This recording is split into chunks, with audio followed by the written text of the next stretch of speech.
তুমি যেভাবেই হোক বাবার সাথে ইমিডিয়েটলি দেখা করো। আচ্ছা দেখা তো করবোই। তুমি বাবার সাথে কথা বলার সময় মাথা একটু ঠান্ডা রেখো। কি করো তুমি? আমি এলএলবি তে লাস্ট ইয়ারে আছি। তোমার ফ্যামিলিতে আর কে কে আছেন?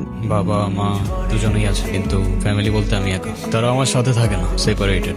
ক্যারেক্টারের প্রবলেমটা কার ভিতরে ছিল, তোমার বাবার আমার? আরে সমস্যা তো আপনার ক্যারেক্টারে। You don't even know the basic manners. কিভাবে কারোর সাথে কথা বলতে হয় সেই ভদ্রতাটাও শেখেন নাই আপনি। আমাকে আসছে আমার বাবা মা নিয়ে কথা বলতে। আর হোয়াট ইউ মিন ভাই, তোমার মতো ছেলে? হ্যাঁ, কি টার্গেট করছি আমি? আপনার টাকা? তা নয় তো কি? আপনার হয়তো আমার ব্যাকগ্রাউন্ড সম্পর্কে ধারণা নেই স্যার। আপনাদের মতো সো কল্ড বিজনেসম্যান আমার বাবার অফিসের লাইন দিয়ে দাঁড়িয়ে থাকে। আমি এখানে আসছি শুধুমাত্র ওকে ভালোবাসি বলে, সেকেন্ড কোনো উদ্দেশ্য সমান নাই। তুমি তো একটা বেয়াদব। তোমার ক্যারেক্টার সম্পর্কে আমি খুব ভালো করে জানি। তুমি রাস্তাঘাটে মাস্তানি করো। তুমি কি করে ভাবলে তোমার মতো একটা স্কাউন্ডারের হাতে আমার মেয়েকে তুলে দেবো? তো আপনার মেয়েরে কে বলছে আমার হাতে তুলে দিতে? আমি বলছি বাসায় ডেকে আনছেন অপমান করতে। আপনার বাবা মাই তো আপনাকে ভদ্রতাটা শেখাইতে পারেন। এই মুহূর্তে আমার বাড়ি থেকে বেরিয়ে যাও। Get out! আপনি যদি মনে করেন আপনি চিৎকার করে আমাকে দমায় রাখতে পারবেন, then I can make more noise.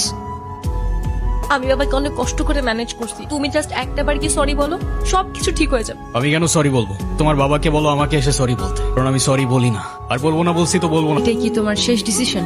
এখন কি তোমার পেন আর পেপারে সাইন করে বলতে হবে নাকি? আমি যদি আজকে এখান থেকে চলে যাই, হয়তো আর কোনোদিন ফিরে আসবো না। আবে তো যাও না, কে আসতে বলছো তোমাকে?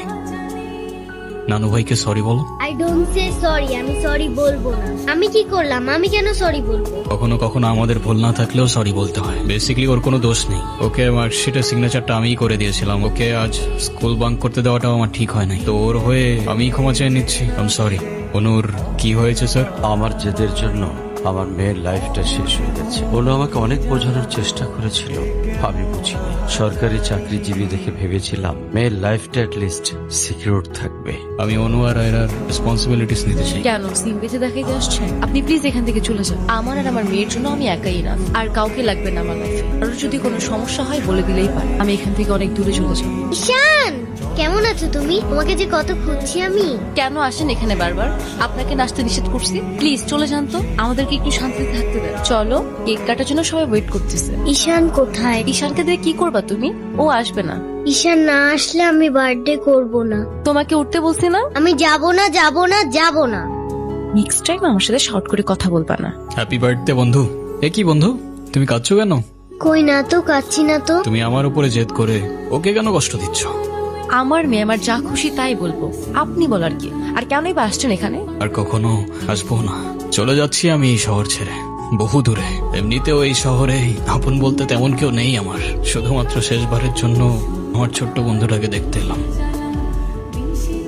ঈশানের কাছে যাব, আমার হাত ছাড়ো। ঈশানকে যেতে দিও না প্লিজ। ঈশান, ঈশান তুমি যেও না প্লিজ। যেতে তো হবেই, বলো।